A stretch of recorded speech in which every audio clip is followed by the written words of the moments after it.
Hey, my name's Forrest Carver, and actually went to Murray State, starting to feel like more years ago than I want to admit, and went to Carlisle County High School before that, and so that's kind of who I am. And what do I do? So basically, for the last 12 years, first as a government employee, and now working for a company called MITRE. I've been involved in cybersecurity for the federal government and really mainly the Department of Defense, everything from vulnerability assessment to penetration testing to working in security operations centers trying to detect threats, kind of the full gamut. And then a little bit on the military side, talking about, how do you attack networks when that's in the US interest. But it's been pretty cool. It's been exciting. And so I definitely recommend it as a career if it's something you're interested in. Yeah, that's a good question. So I didn't know anything about computers until probably I was in fourth grade. I think was when my dad got our first computer, and I just started learning about it and really liked it. So I got really interested in technology, and then the whole idea of cybersecurity, probably the concept of like how do you break things and put them back together is kind of how my mind works. So I think that's probably why I got interested in cybersecurity at first too, and then if we're being really honest, in the same time in the mid 90s, there was a movie about computer hackers. I was like, this movie's cool. I want to go do that. And real life didn't turn out to be maybe as exciting as I thought, but those were my entries. Like I got really interested in technology. I wanted to figure out how it worked. I like the idea of taking things apart, breaking them, fixing them. And cybersecurity just kind of appealed to that. And this underlying like idea of like, I don't know, help. I don't know. I wanted to be able to be capable to do things and to help. And so actually going out and like finding bad things and protecting people against them, protecting networks against them to me is still exciting today. On the career side, I guess if you want to back all the way up to high school, right? I mean, there was this realization that all of a sudden the classes you take matter, or the grades you get in those classes matter. When you think about college, then how well you do in college matters because those professors are going to give you references to possible employers. So there's really all the way back into the beginning of high school, this path of preparing yourself for the next step and the next step.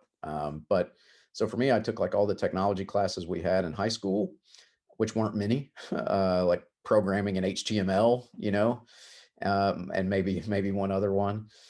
And then in college, I was a TSM major, and loved all those classes. Took extra classes that I didn't even really need, in areas that I found cool, right? Like understanding how networks worked and operating systems worked and how wireless worked. And then I focused on cybersecurity, like we talked about. And I'll never forget that my first job, they'd hired several people out of the TSM program actually, and the hiring manager made the comment to me that there were kids that went to a bunch of other schools that spent a lot of time in books and in theory, and so if you asked them how something worked, they could explain it, but if you set them down to do it, they couldn't do it. And that company and that particular hiring manager specifically had noticed that the people he hired out of TSM not only could explain it, but then if you set them in front of the keyboard and said, okay, set up this router, okay, set up this firewall, do this thing, they could just sit there and do it because we'd done it for real in lab all the way through college. So that really was probably the biggest preparation for me in my career that made the biggest difference.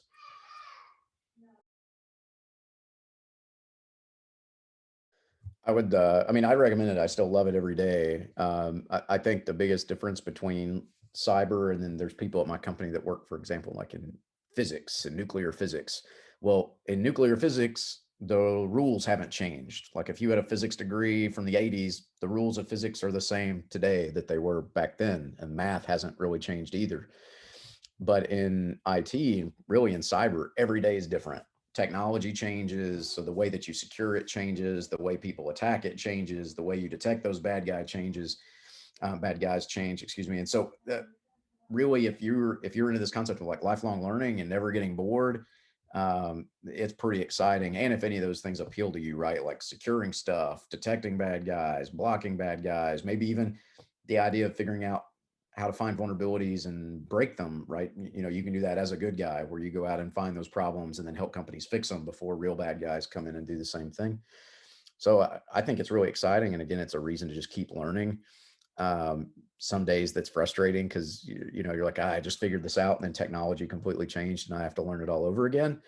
But to me, it's still really motivating, and it's kind of cool because the people around you think the same way. So I I find that like most of the people I work with got the same humor, the same jokes, the same pop culture references. So it's actually fun, and working on it in a team is fun. It's like-minded people. So I would encourage you to look into it if any of those things appeal to you. And just from a pure like monetary and career perspective, I think the U.S. is projected to have several hundred thousand like shortage, several hundred thousand job shortage in cybersecurity professionals over the next 3 to 5 years. So there's definitely this enormous need that you're definitely going to have a job, and generally it pays pretty well. So I think all those things considered, if you're even interested at all, you should at least explore it. Yeah, no, absolutely. I mean, uh, in roles where you have these kind of responsibilities, I mean, I think probably I would bumper sticker and say people have to trust you. Management has to trust you. The people using the networks or the systems, they need to trust you. Your colleagues need to trust you. You can look at the news today and see that there's like lots of articles about the concept of insider threats, and things going on. And so when you're going to be the person who's monitoring the network, detecting things, responding to those things, you've got elevated rights and control over those networks. You've got to be trustworthy. And for sure, in the environment I've been in over the last decade and in DoD, right, where you're like, it's not just somebody's computer system they use to check email. It could be a missile system. It could be a tank. It could be a jet. I mean, those are real, like pretty high dollar, but also high value systems that the U.S. depends on. And so people have to really believe that you're going to do the right thing every time, if they're going to put kind of those delicate things into your hands to let you have control of them.